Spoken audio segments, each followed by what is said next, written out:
योग चालू कर दिया। सांख्य का मतलब क्या? सांख्य का मतलब है विवेक। संख्या से भी मतलब है। विवेक के मतलब हमने समझ लिए। विवेक है सत और असत में भेद बुद्धि। सत का मतलब क्या बताया शास्त्रों में? जो कल भी था, जो आज भी है और जो कल भी, वो सत है। और जो चेंज हो रहा है, बदल रहा है या नहीं, ये छोड़े, बदल रहा है, वो क्या है? वो असत। क्यों? जो बदल रहा है वो पहले भी कभी नहीं था और आगे भी कभी। जैसे ये शरीर पैदा हुआ, तो पैदा हुआ उस दिन एक बात की गारंटी होगी कि अब ये मरेगा तो। अरे गारंटी हुई कि नहीं हुई?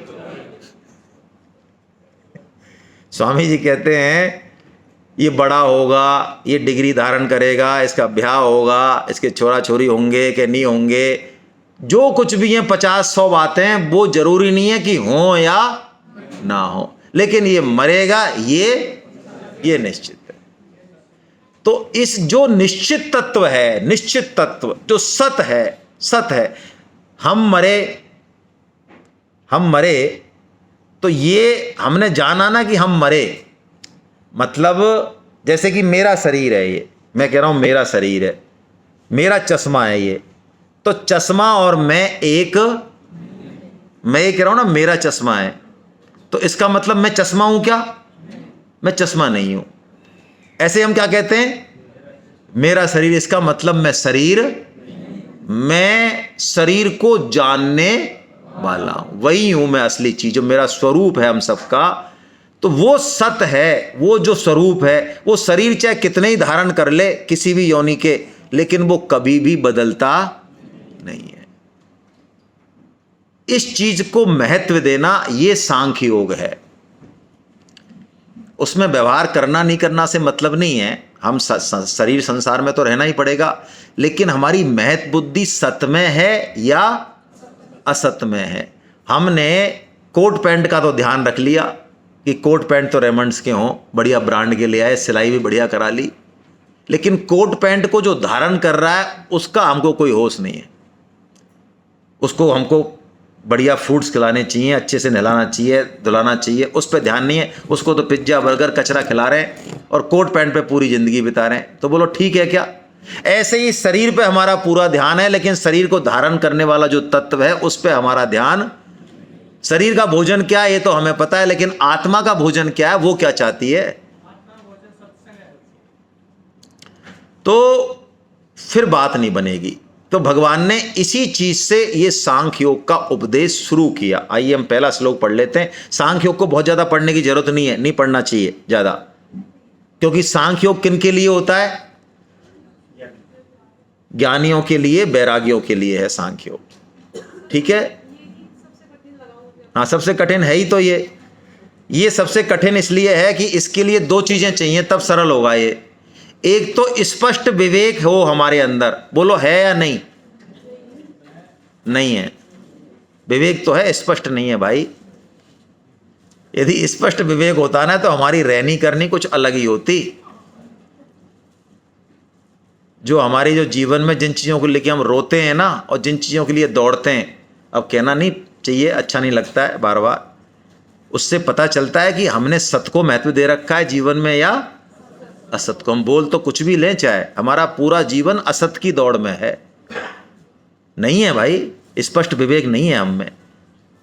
होता तो हमारा जीवन ऐसे बदल जाए, बिल्कुल यू टर्न मार जाए, हमारा जीवन यू टर्न मार जाए, नुकसान होगा, अपमान होगा और रिएक्शन भी हम देंगे, लेकिन अंदर से कुछ फर्क नहीं पड़ेगा। संभव ही नहीं है। अरे आपके एक मिट्टी का ढेला लाए आप उठा के रास्ते में से, और रास्ते में आपके दोस्त मिल गए खिरिया जी, तो वो गिर गया, ध्यान नहीं रहा, और आपको घर जाके ध्यान आया यार ढेला, हाँ तो कोई बात नहीं यार, बोलो रोगे आप मिट्टी के ढेले के लिए? अरे यार मिट्टी का ढेला, अरे और घने ही पड़े हैं यार, ट्रक की ट्रक मंगवा देंगे, क्यों रो रहा है? रोगे क्या? और मान लो सोने का बिस्किट लाए होते और वो गिर जाता तो जरूरी नहीं है प्राण लेके ऊपर चढ़ते, शायद बिना प्राण के जाना पड़ता। तो भाई ऐसा है, ये सत्य की तरफ महत्व बुद्धि होना, तो स्पष्ट विवेक इसे कहते हैं। और तीव्र वैराग्य, तीव्र वैराग्य का मतलब है ये जो कुछ दिख रहा है ये हमारा है ही नहीं, ना पहले था, ना आगे होगा और ना अब है। अब भी बस है नहीं कुछ भी। एक कस्टोडियन है, ट्रस्टीशिप है मामला, एक टाइम बिंग के लिए यूज करने के लिए कुछ है नहीं, खिसल ही रहा है, फिसल रहा है, ये जा रहा है नहीं कुछ भी। लग रहा है ना कि है, गीता कहेगी आगे, ऐसा लग रहा है ना शरीर है, धन है, पत्नी है, पति है, नहीं भाई, जा रहा है, चला ही जाएगा, है नहीं ये दो चीजें होंगी तो सांख्य योग समझ में आएगा। चलिए फिर भी भगवान ने शुरुआत की है, थोड़ी चर्चा करते हैं। ऐसोचानन्वेषोचस्त्वं, सब पढ़िए आप, श्लोक सब पढ़ा करें भाई, है ना। गतासून गतासूंश्च नानुशोचन्ति पंडिता। अर्जुन ने बड़ी पंडिताई दिखाई हमारी तरह। पहला अध्याय तो भगवान को बोलने ही नहीं दिया, खुद ने भर लिया पूरा अध्याय। 46 श्लोक ठोक दिए अर्जुन ने, जैसा कि हम ठोक देते हैं, कोई हो सुनने वाला बस। तो भगवान ने बताया यार अर्जुन तू अपने आप को पंडित तो मान रहा है यार भाई, लेकिन यार जरा तू मेरी बात तो सुन ले थोड़ी। पंडित वास्तव में होता कौन है तेरे को पता भी है क्या? हैं, हमको नहीं पता महाराज, जरा करना, ठीक है। तो देखिए पंडित की 3 परिभाषाएं आएंगी गीता में, 3 परिभाषाएं। अब यदि हम अपने आप को पंडित मानते हैं तो हम उन परिभाषाओं पे चेक कर लें अपने आप को कि हम वास्तव में पंडित हैं या। पहली परिभाषा भगवान कहते हैं गतासून गतासून नानु सोचंती पंडिता। असु यानी प्राण, जिनके प्राण चले गए हैं और जिनके प्राण नहीं गए हैं, उन दोनों में ही पंडित तो शोक नहीं करता। बोलो, महात्मा जी जो है ज्ञान दे रहे, किसी की यहाँ डेथ हो गई, अरे कुछ नहीं रखा है यार, आपने तो गीता पढ़ी है महाराज, ये तो सब आने जाने वाले हैं, फलाना है ढिकाना है। इतने में महात्मा जी कान में कहा तो महात्मा जी रोने लग गए। कुछ किसी शिष्य ने आगे कहा, हाँ, तो पूछा उसने महाराज आपके क्या हुआ? अरे यार ये हो गया। तो आप क्यों रो रहे हो? आप तो ज्ञान दे। अरे तो ये तो मेरा है भाई।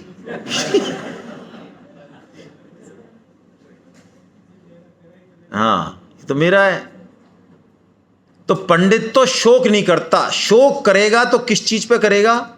उसका सदुपयोग नहीं हो तो शोक करने की बात है। यदि मनुष्य जन्म पाके भी हम आहार निद्रा भय मैथुन में ही चले जाएं, बस इस खाने पीने में ही पूरा जीवन बिता दें, तो भगवान खुद कहते हैं ऐसा आदमी मर जाए तो अच्छा है।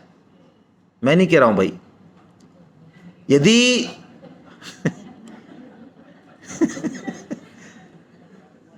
अच्छा आपको विश्वास नहीं हो रहा क्या? तो मैं श्लोक नंबर बताऊं क्या? 2.11 में, 3.16 में कह रहे हैं भगवान, अघायुर इंद्रिया रामा मोघम पार्थ से जीवती। वो मरी जाए तो अच्छा है, क्योंकि जो काम करने आया था वो तो किया नहीं, उल्टा पाप कमा रहा है। तो मर जाएगा तो कम पाप कमाएगा ना भाई, भोजन कम होगा उल्टा। तो असली चीज है कि हम जहां दृष्टि हमारी जानी चाहिए वहां गई या नहीं गई। ये दृष्टि चली गई तो उपयोग करेंगे फिर हम, ठीक है, रोना पीटना भी करेंगे दिखाने के लिए। जैसे भगवान श्री राम जो है, सीता जी जाती हैं जो खूब रोते हैं, कम रोते हैं क्या? अरे और तो छोड़ो, सत्यभामा जी के पिताजी थे सत्यजित जी, जिनके पास समंतक मणि थी। तो समंतक मणि भगवान तो चले गए हस्तिनापुर, तो पीछे से सत्यजित का, उनके ससुर साहब का वध कर दिया कृतवर्मा ने। तो अब वो सत्यभामा बेचारी क्या करें, पिताजी को मार दिया उनके को। तो भगवान श्री कृष्ण हस्तिनापुर थे, तो खुद रथ लेके सत्यभामा और भगवान के पास गई। और किसके पास जाए, खा रोए। तो वहाँ जब गई हस्तिनापुर तो भगवान श्री कृष्ण मिले, तो खूब जो है वो रोने लगी और बताने लगी। भगवान ने कहा क्या हो गया भाई? तो उन्होंने कहा साहब ऐसे ऐसे जो हमारे पिताजी को यानी आपके ससुर को मार दिया। तो जैसे ही भगवान ने सुना तो भगवान इतना जोर से रोने लगे, अरे हमारे ससुर जी गए, कितने बढ़िया इंसान थे। इतना जोर से रोए भगवान और बिलक बिलक के रोए, तो सत्यभामा खुद का तो दुख भूल गई और भगवान को चुप कराने लग गई।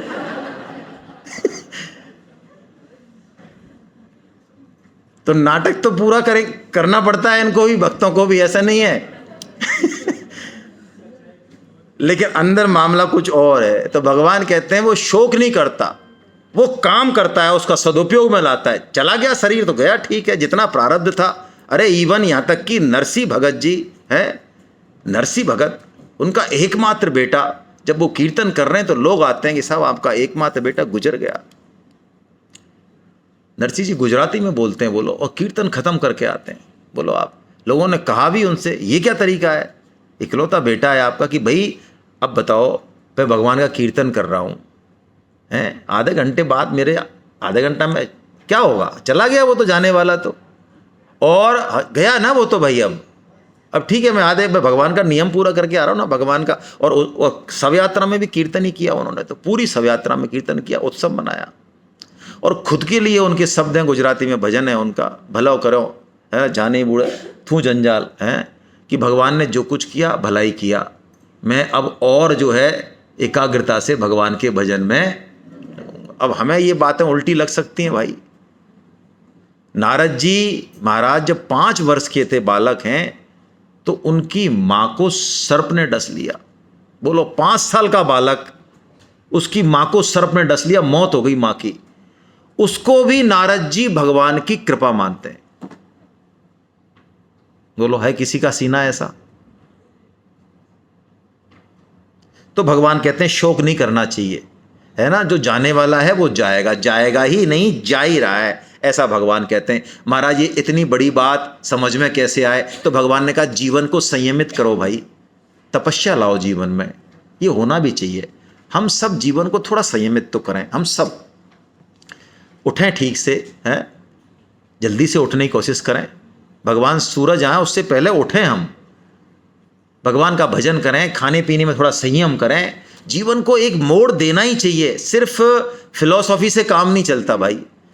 ये फिलॉसफी यदि पीछे से बैकअप नहीं होगा ना तो ये महान पतन कराएगी, ये भी और समस्या है।